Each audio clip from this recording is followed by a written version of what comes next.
Dabar socialinių tinklų Facebook naudojasi daugiau žmonių, nei jau prieš 200 metų gyveno Žemėje. Augant žmonių skaičiui, auga ir gamybos kiekiai.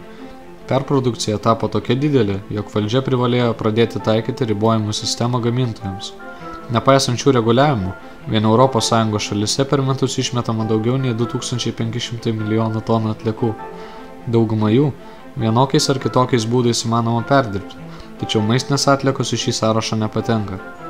Mano statistinių duomenų, Lietuvoje yra baisus maisto perteklius, jo kasmet išmetama už 10 milijonų litų. Mūsų jau vos 3 milijonų, o skurstančiųjų iš šios skaičiaus mažiausiai penktadalis.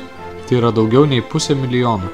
Tiek skurdo kamuojamų asmenų 2010-aisiais kreipėsi į paramos organizacijas, tikėdamasi gauti nemokamų maisto paketų.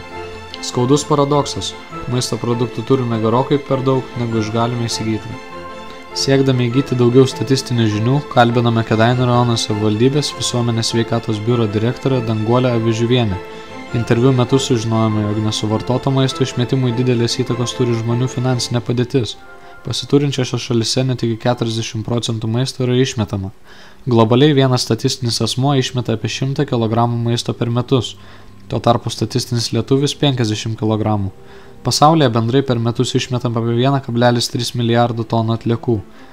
Taip pat išsiaiškinama, jog tokios įmonės kaip Maxima, Iki ir daugelis kitų vykdo akcijas, kurių metu maisto produktai su besibaigiančiu galiojimo laiku yra atiduodami maisto bankui.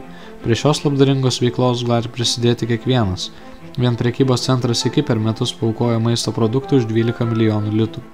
Mažai kam žinoma, tačiau televizija taip pat netiesiogiai yra susijusi su nesuvartoto maisto išmetimu. Teiravomės, kaip būtent reklama veikia žmogų. Įtakoja žmogaus sąmonę, žmogaus pasirinkimą. Nes žmogus užfiksuoja produktą, vaizdą ir iš tiesų paprastai reklama skatina pirkti. Ir labai patrauklia forma pateikiama informacija, be abejo žmogų veikia. Jeigu mes maisto produktą reklamuotume kažkokiu neigiamu aspektu, be abejo būtų kitoks rezultatas. O kadangi dirba marketingas, dirba reklamos specialistai labai išmanantys savo darbą ir tokiu būdu tas produktas, truputėlį sukuriama tokia iliuzija, kad tą produktą kur kas gražesnė negu tas produktas iš tiesų yra. Tokiu būdu žmonės yra išprovokuojami pirkti produktus, kurie jiems nėra būtini ir galiausiai lieka išmesti. Norėdami sužinoti mūsų mokykloje besimokančių mokinių duomenis apie nesuvartoto maisto panaudojimą, atlikome apklausą.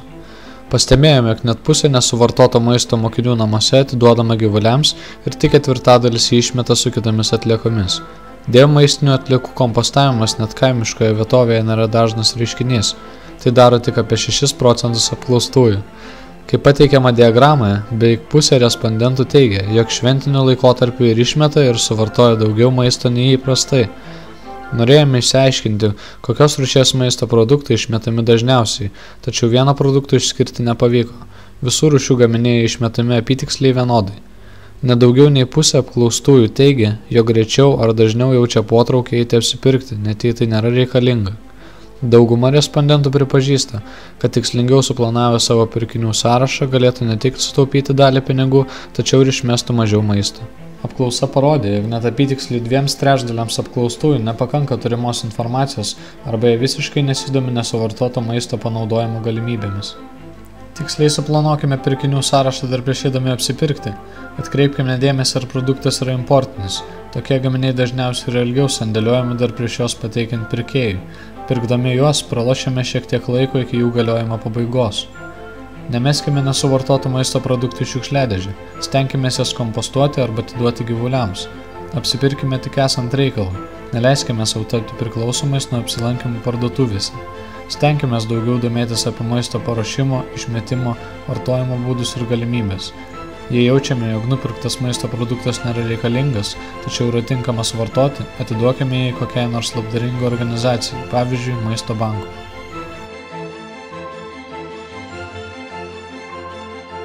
Maistinių atliekų išmetimo mastai yra didžiuliai, tačiau vartodami atsakingai kiekvienas galime prisidėti prie šios problemos sprendimo.